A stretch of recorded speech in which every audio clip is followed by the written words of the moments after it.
자, 이 시간에 마가복음 말씀입니다. 마가복음 1장 29절부터 31절입니다.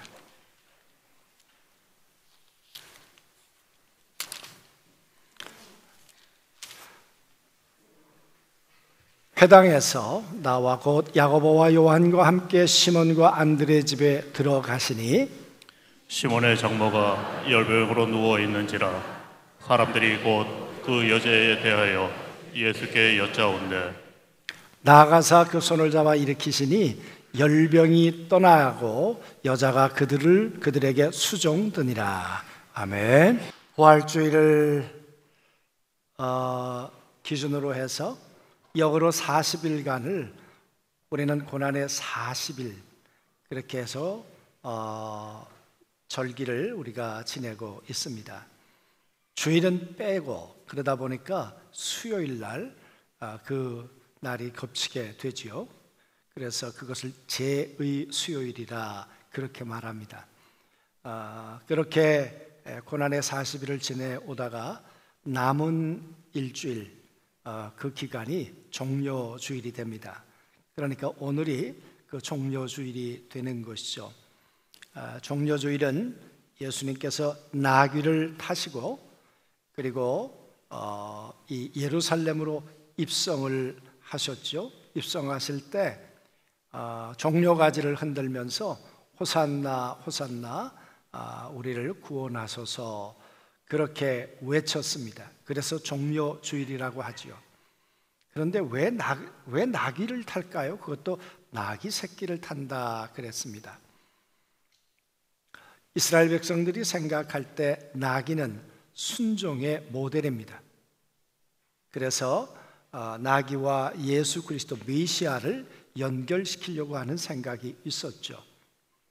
그리고 나귀를 타야 되는 이유 가운데 하나는 겸손하여서 이렇게 말합니다. 여러분, 메시아가 오면 앞으로 겸손한 사람이 되어야 돼. 왜 그런 이야기를 하게 되었을까요? 그것은 586년에 이스라엘 백성들이 바벨론의 포로로 잡혀가게 됩니다.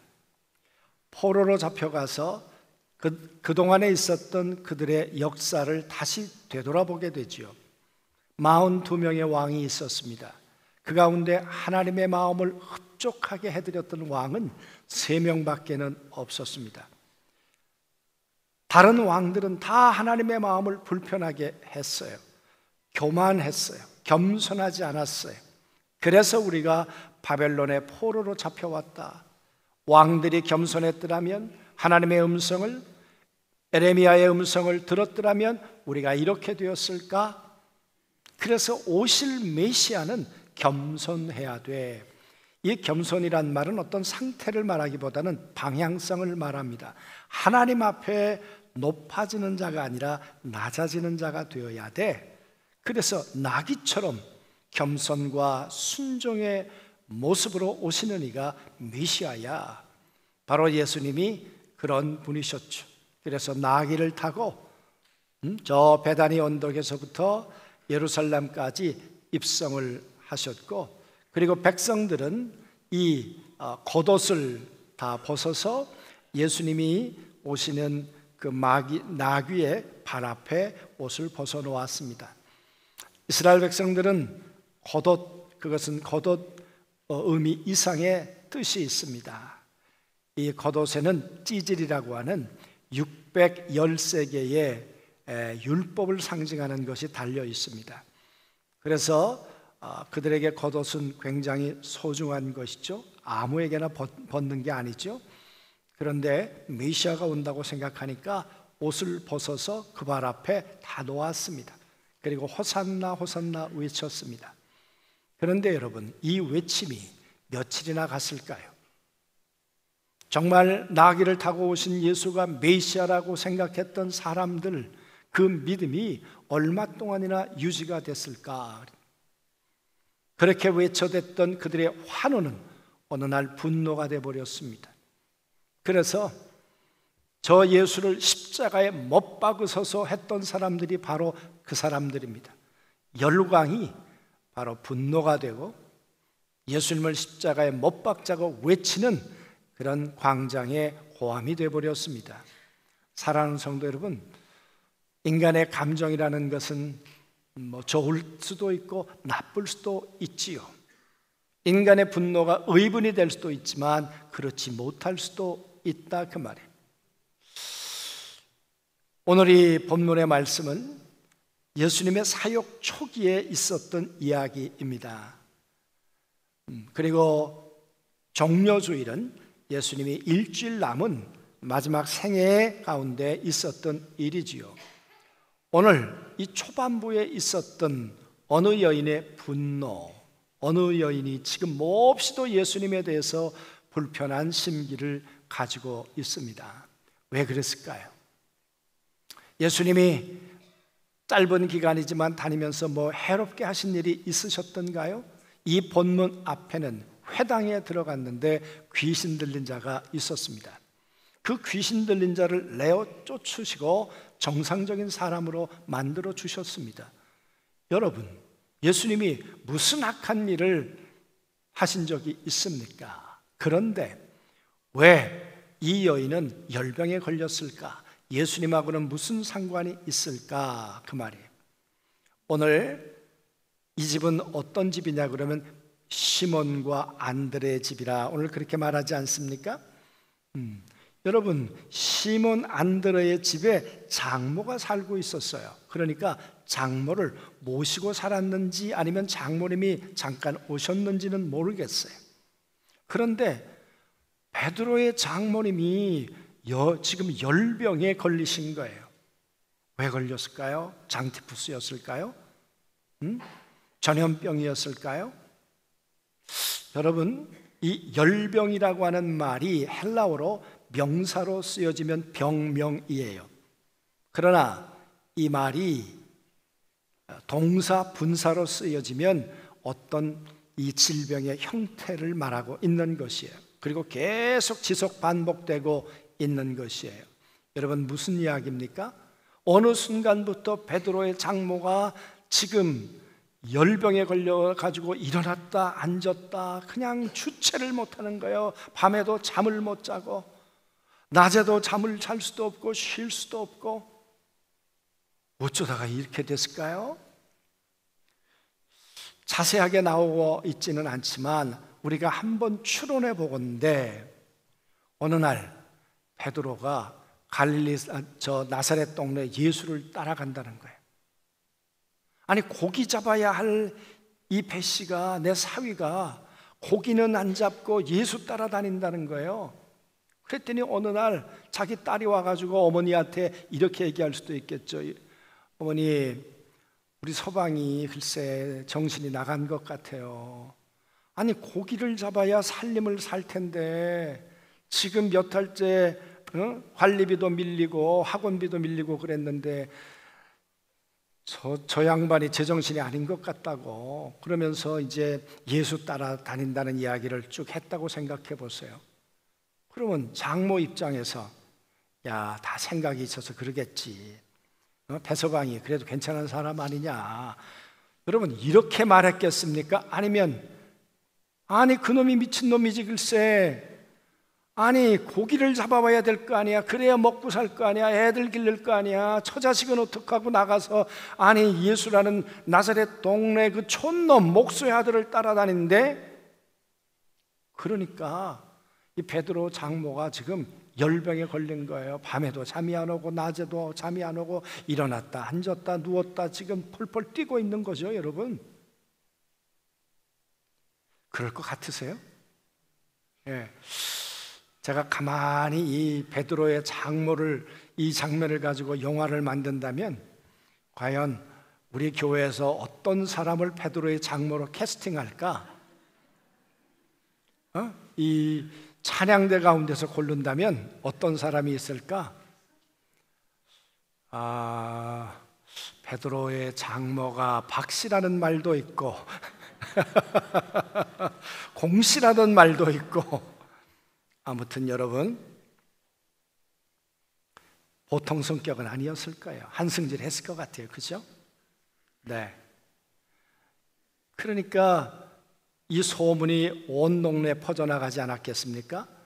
이 동네가 가버나움이라는 동네입니다. 갈릴리 호숫가로 말하면 저 호숫가 북쪽에 왼편에 바로 붙어 있습니다. 그리고 지금도 가서 성지순례를 해보면 거기 마을들이 살았던 흔적들이 그대로 있다 그 말이에요. 그러니까 여러분, 그 동네에서 이 소문 나는 거냐 순간이에요. 아니, 오늘도 베드로가 고기 잡으러 안 왔어. 어디 갔대? 예수 따라갔대. 아니, 저 집이 요즘 먹을 게 없대. 그래가지고 베드로 장모가 열병 걸리고 마누라가 지금 아주 그냥 초죽음이 됐대. 여러분, 그런 이야기가 동네에 안 퍼졌겠습니까? 퍼져나갔겠죠. 아마 이런 이야기를 예수님이 들으실 수도 있었겠죠. 여러분, 예수님의 이야기를 듣고 야, 내가 베드로의 장모 만나면 내 생명에 위협이 있을 것 같다. 나는 피해 다녀야 되겠다. 혹 그러셨을까요? 아니면 나 때문에 그랬으니까 내가 절차상 문제가 있었다. 먼저 와서 당신에게 이야기를 하고 허락을 받은 다음에, 그런 다음에 베드로를 데리고 가야 되는 건데 말도 안 하고 당신 사정도 살펴보지도 않고, 그리고는 베드로를 날 따라오라 그랬으니까 내가 잘못한 것 같다 가서 사과를 해야 되냐 그 말이에요. 응? 아무튼 베드로의 장모가 한승질하고 그 집에 갔다가 뭔 일이 있을지도 모르는데 오늘 예수님이 지금 베드로 집에 들어가신 거예요.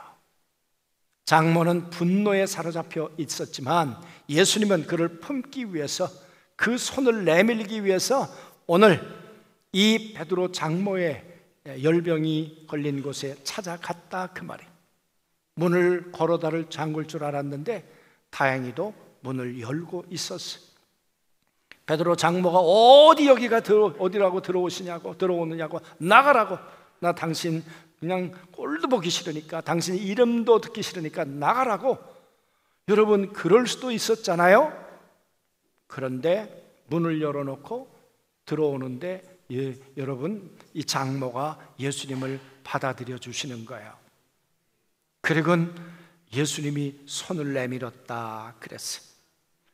다른 복음서에는 손을 내밀어 어루만져 주셨다 그래요. 손을 내민다는 것은 어떤 물체를 다른 물체에 얽어맨다, 그런 말이 있어요. 그래서 꽉 잡아맨다 그 말이에요. 예수님께서 자기를 향해 분노로 이글거리고 있는 이 베드로 장모를 향해 손을 내어 자기에게 얽어매는 거죠. 그리고 위로하시는 거죠. 우린 엘리야가 이방 신들과 싸워 승리한 믿음의 영웅이라는 것을 우리가 잘 알고 있습니다. 그런데 이세벨이 자기를 죽인다는 이야기를 듣고 그만 그의 감정이 한순간 무너져요. 내가 선지자고 뭐고 내가 무슨 의미가 있겠나. 그러고는 광야로 들어가겠다 그랬던 사람이 엘리야 아니었습니까? 광야로 들어갔습니다. 그런데 성경은 어떻게 기록되어 있습니까? 하나님께서 천사를 통해 40주야를 어루만져 주시니라. 먹을 것과 마실 것을 주시니라. 이 어루만져 주셨다, 마사지를 해 주셨다, 이 베드로 장모의 마음을 위로해 주셨다. 그래서 여러분, 베드로 장모는 분노로 예수님을 만나기를 원했지만 예수님은 손을 내밀어 그를 품으시고 그를 위로하기 위해서 그 집에 가셨다 그 말이에요. 그리고는 손을 내밀어 그를 일으켜 세우셨다 그래요. 손을 내밀었다, 그리고 일으켜 세웠다. 이 일으켜 세웠단 말이 에이레네, 부활시켰다 그 말이에요. 그 분노의 자리에서, 실망의 자리에서, 낙담의 자리에서 그를 부활시키기 위해서 가신 분이 예수님이신 걸 믿습니다. 그렇죠? 여러분, 오늘 이 말씀을 가만히 보시면서 얼마나 다급했으면 베드로는요, 예수님이 들어오셨는데 설명도 못해요. 설명도. 오늘 말씀을 보세요. 열병으로 누워 있는지라 사람들이 곧 여자에 대하여 예수께 여짜온대. 그래. 베드로가 얘기해야 되잖아요. 우리 장모님이요 저 때문에 열받아서 이렇게 됐습니다라고 얘기해야 되는데 베드로가 아무 얘기도 못하고 있으니까 주변에 있었던 여자들이 여차저차 했습니다. 지금 이만했습니다. 이 집안 꼴이 이렇게 됐습니다. 그 말 아닙니까? 그러니까 이 집안 분위기가 험악하기 그지없었던 거죠. 그런데 예수님께서 손을 내미셨어요. 그를 어루만져 주셨어요. 그리고 그를 일으켜 세워주셨어요. 우리 주님은 전능하세요. 우리 주님은 치유자세요. 우리 주님은 위로자세요. 우리 주님은 낙심한 자리에서, 분노의 자리에서 일으켜 세우시는 전능하신 하나님이시다, 그 말이에요. 그리고 주님이시죠. 여러분, 이렇게 일으켜 세워주셨더니 어떤 일이 벌어졌을까요? 오늘 이렇게 말합니다. 나아가사 그의 손을 잡아 일으키시니 열병이 떠나고 여자가 그들에게 수종드니라. 열병이 떠나버렸어요. 증상이 사라져버렸어요. 그 마음에 평안이 생겼어요. 예수가 다시 보이기 시작했어요. 무슨 얘기겠습니까? 우리 사위가 그래서 예수를 따르기 시작했구나. 이 예수가 메시아구나. 나사렛 동네 목수의 아들이 아니라 하나님의 아들의 능력을 가지고 이 땅 가운데 오신 분이시구나. 이분이 나의 치유자이시구나. 그리고는 이 베드로 장모는 일어나 그들을, 거기 있었던 사람들, 아마 베드로와 따르는 제자들을 섬길 수도 있었을 것이고 예수님을 섬길 수도 있었을 것이고 주변에 있었던 사람들을, 그들을 섬겼다. 여러분, 예수님이 일으켜 세우시면 어떤 사람이 되는 겁니까? 이제 예수님과 그들을 섬기는 사람이 되는 것입니다. 부활한 사람은 그 손으로 날 위해 수고하신 그리스도의 은혜를 담고 그 손으로 예수님도 섬기고, 그리고 이제는 사위도 섬기고 다른 사람들도 섬기는 복된 손길이 된 것이죠. 우리 한번 생각해 보자고요. 베드로의 장모가 일어나지 않았다면 베드로가 가는 길에 항상 걸림돌이었을 것입니다. 그러잖아요. 무슨 놈의 신학 선교사야, 선교사가. 지 자식하고 우리 딸내미는 어떡하려고. 그리고는 계속 열받아가지고 그런다고 생각을 해보세요. 베드로가 그게 얼마나 부담이었겠어요. 그러나 베드로 장모가 일어나서 예수님도 섬기고 베드로도 섬겼겠죠. 사랑하는 성도 여러분, 예수님이 잡아주시는 손길은 이제 베드로의 장모의 손길이 되어서 누군가를 섬기게 되고, 이 손길은 베드로가 일어나 3,000명씩 5,000명씩 돌아오게 하는 구원의 손길이 된 줄로 믿습니다. 그래서 우리는 예수의 손을 경험해야 되는 거죠. 우리는 예수의 품을 경험해야 되는 거죠. 사랑하는 성도 여러분, 가만 생각해 보십시오. 믿음이 뭔지. 베드로의 장모가 예수님이 오신 것을 여러분 거절하지 않았다는 거예요. 믿음의 가능성이에요. 가능성이에요. 이번에 총회를 하느라고 사무실에 우리 김영병 목사님하고 중앙감독님하고 저하고 또 몇몇이 앉아 있었습니다. 그랬더니 김영병 목사님이 이렇게 말씀하셨어요. 이 윤 감독이요, 40여 년 전에 청년 때 다 병들어가지고 살고 있었다고. 그런데 내가 이 집에 신방을 했었다고. 그리고는 오늘 저녁부터 예배당 나와라 그랬더니 이 청년이 따라 나와가지고 오늘 윤감독이 됐다고. 사랑하는 성도 여러분, 그날이 우리 집에 처음 찬송한 날입니다. 목사님이 처음 우리 집에 온 날입니다. 우리 집에서 기도한 날이고 예배한 날입니다. 그리고 나가시면서 오늘 저녁부터 이 사람아 교회당 나오게, 그래서 제가 갔다니까요. 여러분, 만약에 제가 주저앉아 있었다면, 내가 신방을 거절했었다면 오늘의 제가 있었을까? 베드로의 장모가 마음을 닫고 끝까지 거절했더라면 베드로의 장모의 열병은 어떻게 됐을까? 아마 고혈압 걸렸겠죠. 당뇨도 걸렸을런지 모르고. 그러지 않겠어요? 그런데 여러분, 이 베드로 장모가 마음을 열고 예수님을 받아들였어요. 그리고는 예수님의 손길을 받아들이고 그가 치유와 회복을 경험했어요. 그리고는 일어나 섬기기 시작했어요.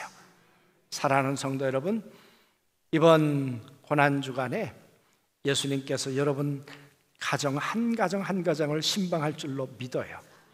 왜? 누워있는 사람들, 나는 새벽에 절대 못 일어나, 하는 사람들을 잡아 깨우실 줄로 믿습니다. 아멘? 예. 아유, 새벽 예배야. 뭐 저기 목사님들하고 저 장로님들하고 그냥 할 수 있는 분들이나 하는 거지. 아무나 하는 건가? 그걸 뭐 그렇게 누워 계신 분들도 계실 수 있겠죠. 그러나 주님이 깨우실 줄로 믿습니다. 그리고 주님이 그러시겠죠. 잡아 일으켜 세우시면서 일어나. 그리고 나와서 나를 섬기는 자가 돼야지, 예비하는 자가 되어야지. 할렐루야, 아멘. 여러분이 누워 계신다면, 그리고 여러분이 마음과 생각과 문을 닫고 계신다면, 여러분 예수님은 아무것도 하실 수 없겠지만, 그러나 여러분이 마음을 열고 예수님을 받아들이고 주님의 손길을, 내미는 손길을 꽉 잡고 일어나신다면 주님은 여러분을 부활의 능력으로 역사하실 줄로 믿습니다. 여러분의 질병을 치료하실 것이고 여러분의 삶의 새로운 미래를 열어가실 줄로 믿습니다. 이분이 전능하신, 우리가 믿는 그리스도요 살아계시는 분인 줄로 믿습니다. 그분이 왜 우리 가운데 오셨나요? 우리를 만나 주시려고, 우리를 향해 손을 내미시려고, 우리를 일으켜 부활의 사람으로 살아가도록 만드시려고 우리 주님이 오신 것이죠. 아멘. 믿음이 없으면 마음을 닫겠죠. 믿음이 없으면 여러분 신방을 거절하겠죠. 그러나 믿음은 마음과 생각을 열고 예수님을 받아들이는 것입니다. 아멘. 믿음이 없으면 문을 닫겠죠. 여러분, 믿음이 있다는 것은 그 손을 붙들고 일어나겠지만 믿음이 없으면 주저앉아 있겠죠. 평생 주저앉아 있다가 한 번도 새벽기도 못하고, 만약에 예수님 앞에 가서 너 뭐 하다 왔냐 그러면 누워있다 왔습니다, 그러시겠습니까? 아니면 내가 주님을 붙들고 내가 일어나, 내가 2024년 고난주간에 제가 기도하러 나갔습니다, 그래야 내가 안다. 그래. 원래 그냥 기도를 하면 특별자를 붙이겠습니까? 워낙 안 하니까 특별 새벽기도 붙이는 거 아니겠어요? 예, 사실 특별자 붙으면 좀 미안해야 되는 거 아니에요? 뭐 미안해 안 하셔도 돼요. 일어나 나오실 줄로 믿으니까. 예. 그래서 여러분, 믿음은 부활의 능력을 경험하고 섬기는, 수종드는 삶. 이 수종든다는 말에서 디아콘, 집사라는 말이 나왔어요. 기쁨으로 그들을 섬기는, 즐거움으로 섬기는 하나님의 나라에 섬기는 자가 되었어요. 그러나 믿음이 없으면 여러분 섬기는 자가 되었겠습니까? 아니겠죠. 믿음이 없으면 그저 원망하고 일어났다 앉았다 열병 걸려가지고 그냥 펄펄 뛰면서 예수님 원망하고 베드로 원망하고 살 걱정만 하고 그러지 않았겠습니까? 사랑하는 성도 여러분, 예수가 답입니다. 예수님이 우리의 해결자이십니다. 그 주님은 오늘도 여러분과 저의 가정을 일일이 신방하셔서 분노에 사로잡혀 있는지, 질병에 사로잡혀 있는지, 무엇 때문에 누워 있는지를 아시고 주님은 찾아가실 것입니다. 그러나 답은 주님의 손길입니다. 주님이 손을 내미시고 어루만져 주시고, 어루만지는 것을 넘어서 잡아 일으켜 세워주시면 그 능력을 경험하는 사람은 마음도 생각도 육체도 일어나 주님을 향해 부활의 능력으로 섬기는 복된 삶을 살게 될 줄로 믿습니다. 내일 새벽에 사랑하는 모든 성도들이 부활을 경험하고 이 새벽에, 내일 새벽에 만나게 될 줄로 믿습니다. 옆에 있는 얼굴들 보시면서 우리 서로 우리 인증샷을 찍읍시다. 그리고 서로 한번 찍어보세요. 그리고 말하세요. 옆에 분들에게 나 나올 거야 이렇게 얘기하세요. 예, 그렇게들 다 얘기하셨죠? 아멘? 예, 그러면 이렇게 얘기하세요. 거짓말하면 큰일 나. 이렇게. 사랑하는 성도 여러분, 주님은 우리를 일으켜 세우길 원하세요. 누워있는 자리에서 부활의 자리로 일으켜 세우길 원하세요. 여러분, 사도행전 13장은 이렇게 말하잖아요. 죽은 자 가운데서 하나님이 살려내셨다. 우리는 누워있지만 살려주시는 능력은 하나님께 있어요. 우리는 분노에 사로잡혀 있지만 우리를 이렇게 세울 수 있는 능력은 주님의 손길에 있어요. 그 손을 붙드시는 복된 고난주간 되시기를 주님의 이름으로 축원합니다. 아멘.